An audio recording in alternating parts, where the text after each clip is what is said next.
Are you ready to become awesomer? Hello everyone, my name is Umar. I'm your host on the No Limit Selling podcast, where industry leaders share their tips, strategy, and advice on how you can become better, stronger, faster. Just before we get started, I've got a question for you.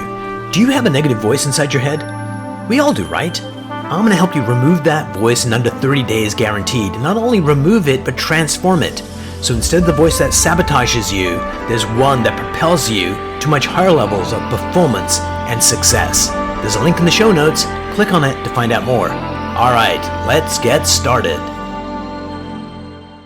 Hey everyone, welcome to a special episode of the No Limit Selling podcast. As you know, we are exploring what it means to be human, that human element, and sometimes we're forced into creating change when we least want it.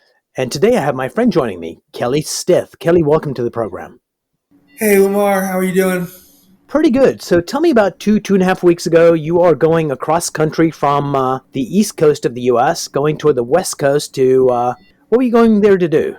Well, I'm a golf caddy by profession, and when we do that, the way I do it is I work I work in Baltimore in the summertime when it's warm, and I work in Florida in the wintertime when it's warm. So I just got down to Florida, and my wintertime course had changed things due to our last year or so of COVID and things like that. Things changed, so things weren't working out. And a friend of mine in California said, "Come out to California and start at this new course." So I made my way out, and I was in El Paso, Texas,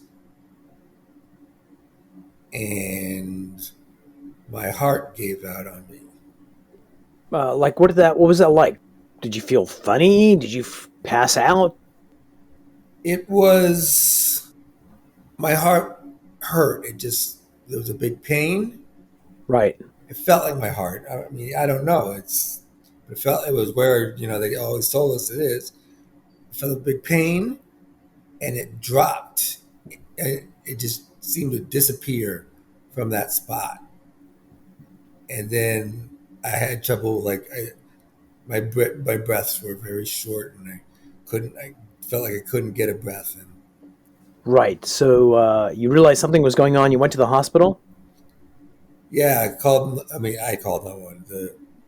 I tried to get some guy to call 911. He hesitated, baffled me. But anyway, that's not the big thing. But anyway, first, I just want to say, if someone says I'm having a heart attack, please call 911. Do it quick. Yeah, you're not a fucking doctor. You don't need to analyze it. Just call the freaking 911. Exactly. So that's my PSA for today. So yeah, the medics came, the EMTs came and put me in their vehicle eventually, and I get to the hospital. And we were only probably about 3 or 4 blocks away from the hospital, I think, 7 minutes or so, and then they're like, "Yeah, you have an a congenital aortic dissection," which means, and it started to tear. Right. And so they take you from that hospital, realize it's more serious, and then they airlift you to Houston. That is exactly right. So the reason we're having this conversation is that there was a Kelly before, and we'll talk about that Kelly before, and then going through this process of having your heart issue, other issues came up, there was a transformation. Tell us about the Kelly before this event, and then we'll talk about when the transformation happened and what does new Kelly look like. Kelly before was a pretty decent dude. He's very similar to this Kelly. Very similar to this Kelly. I think he may have been depressed. He may have been unhappy. I think I was unhappy because he was doing what he wanted to do for the most part, Right. traveling, working a job that was pretty cool. But I don't think he had the joy that has entered my life right now. All right. So would it be safe to say is maybe not happy, but he was content with the life he had That would be pretty good. You're good at this. on occasion? So going through this process, 2 weeks and change, where in that process did you have? I'm going to call it awakening. Is that a good term, or would another one be better? Awakening. Let me see. I'm going to talk through it and see if that is the good word, if you don't mind. I Go don't for think it. it is, obviously, because I'm hesitating on it. But I think it had happened and I wasn't aware of it. I was just being it. I think it probably happened right when I got to Houston that night. I think it was the flight. I don't know.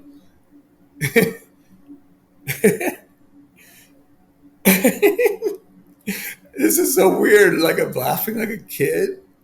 Yep. Have you ever seen me do this? No, I have not. It's We, weird.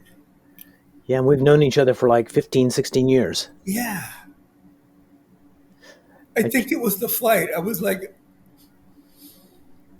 I loved that flight. It you know who was else loved it? who? World According to Garp, Yeah? the book. He gets rushed. I forget what the issue was, and he always wanted to fly. And he was being flown to some kind of medical issue, and he was giggling like a fool as well. And it was like something about that in the book, in the movie. But anyway, go back. So something about the flight. What did you notice afterwards when you look back at that flight? What about it created the transformation? Ooh. I don't know. Just the idea of it. It was just like I flew almost 700 miles. I felt like I was important. Right. Life or death. Yeah. And I had these two flight nurses in there with me and the pilot. It was all just four of us in this little pop plane. It was night, so I slept most of it. But I would wake up and, hear that buzz of the propeller, look out over. It's pretty, going over Western Texas, not much there. Right. But we were heading east, and I was on the on the starboard side. I'm going to say that. I don't know if that's a plane thing, but Well, you sound like a frickin' boater or something. I know. Well, I was on the right side, and so I'm looking over at Mexico basically for a little while anyway, and which I was right next to Mexico anyway. I was only 4 or 5 miles from it when it all happened. But and it just felt cool. You Hmm. know, it's cool, and it was necessary. I mean, and here's the other thing: like I have no insurance, Right. so I don't know how this is all going to end. But it's just money. But I and I was just like, these guys are doing this for me. They don't know who I am. And we had great conversations. I've been having great conversations for all of my caretakers. Nice. So the Kelly before had hopes, dreams, desires. The Kelly before for years has been trying to accomplish things. The Kelly before has procrastinated, dug his feet in, got distracted. So all of that is a byproduct, a symptom of something that wasn't right the before Kelly. Right. So what do you think was going on for the before Kelly that you can see more clearly now?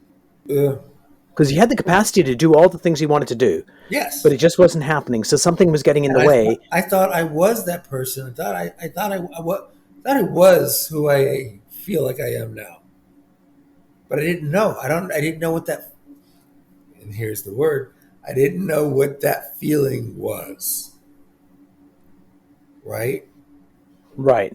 And I thought I did. I used to try to fake it, you know. so, for our listeners, define what you mean by that feeling. Right now, I have this feeling of confidence Right. that I've never felt before. And it's made me feel like the happiest I've ever been.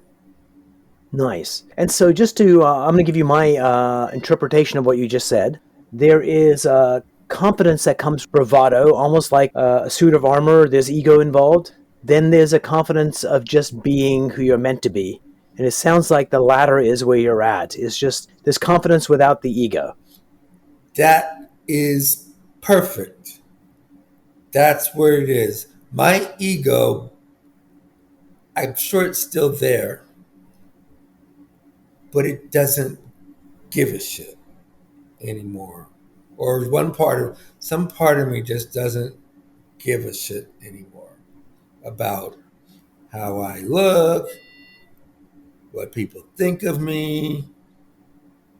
I mean, I'm only 2 weeks into this, so we'll have to see how it Right. goes. But that's where I am. I'm just being me.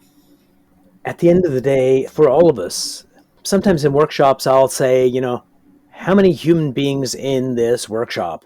And people look around and put their hands up, and the answer is not many, because we are not human beings, we're human doings.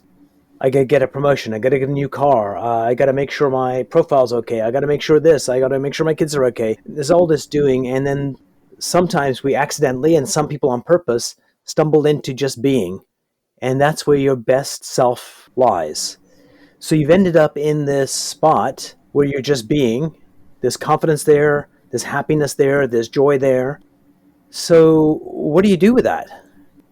You go Notice I went out, back to a doing thing, you but go out and do everything you can, and you reach out to your loved ones, and you tell them how you feel about them, and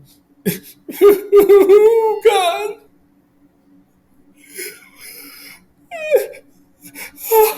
oh, oh God, I'm sorry. I mean, I'm happy. I'm not sorry.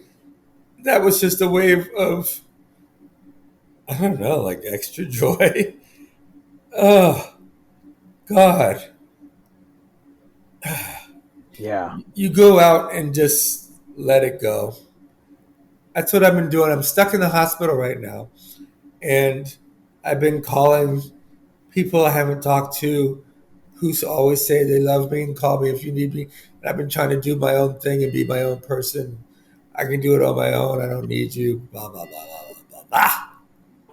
And now I just want to do like business wise. My whole perspective has changed. In fact, maybe it was that day. Maybe it was the day that I sold my first photograph on Etsy, and it's yep, which was the same day. No, it was a day. It was a week later. It was a week. Yeah, I mean, I think it was just this thing that was happening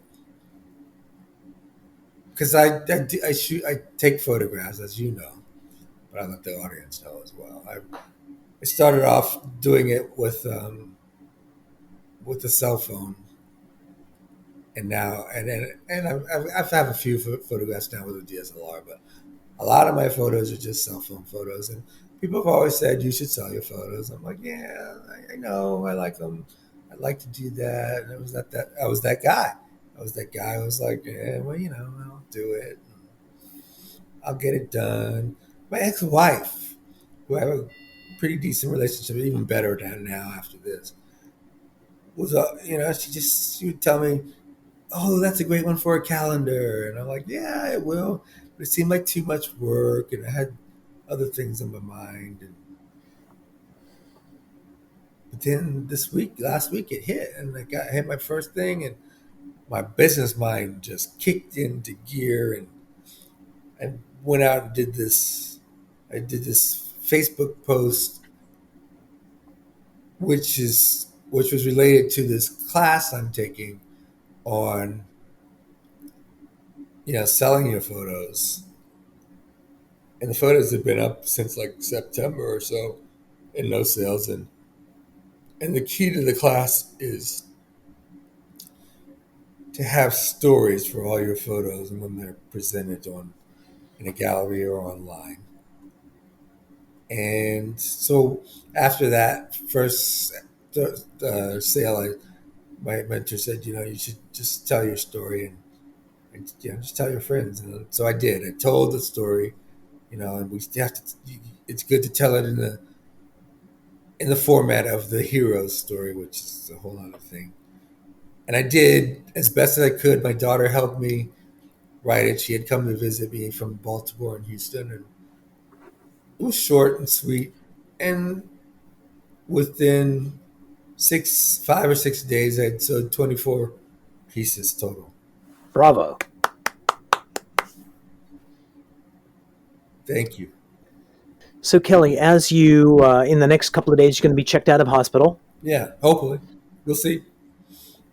Hopefully they don't do a psychiatric examination, so you will be let out sooner.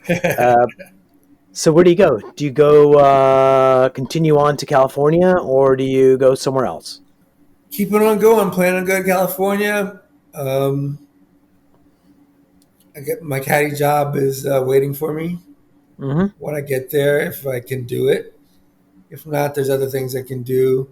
Gonna really get the photo thing going, because if everything goes well, because after I'm actually almost ready to graduate from Etsy to Amazon handmade. That's how the class kind of goes. Mm-hmm. And after that, I really actually have a goal at the end of the year to sell 50 photos a month. Nice. So end of 2022 or 2021? No, 100 photos. I think it's going to be 100. End of 2022. All right. Very doable. So how important was this transformation for you? Do you mean how important it was for me to do it or for it to have happened? Say again? So important. Like sometimes people will say, I have something they want to happen. They say, that's very important for me before it happens. Or are you saying then it happens and you look back and say, is that important? So I'm trying to... No, I was saying, like, what's the impact? This transformation, it's had a positive impact? It's incredible. It's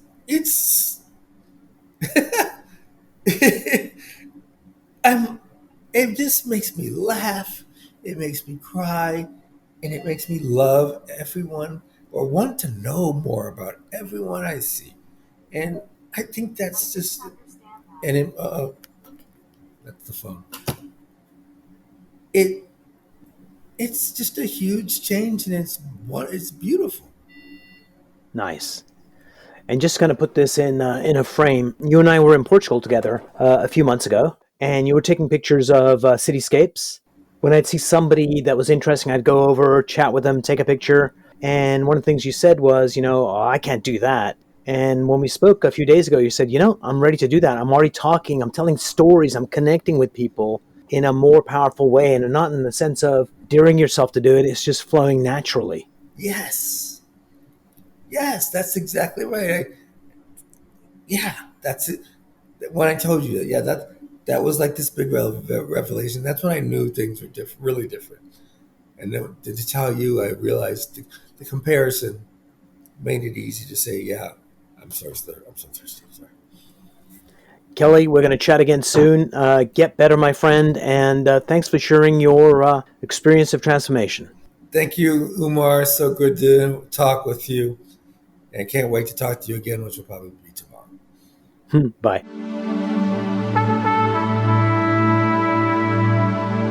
If you enjoyed this episode, please go to iTunes and leave a 5-star rating. And if you're looking for more tools, go to my website at nolimitselling.com. I've got a free mind training course there that's going to teach you some insights from the world of neuro-linguistic programming, and that is the fastest way to get better results.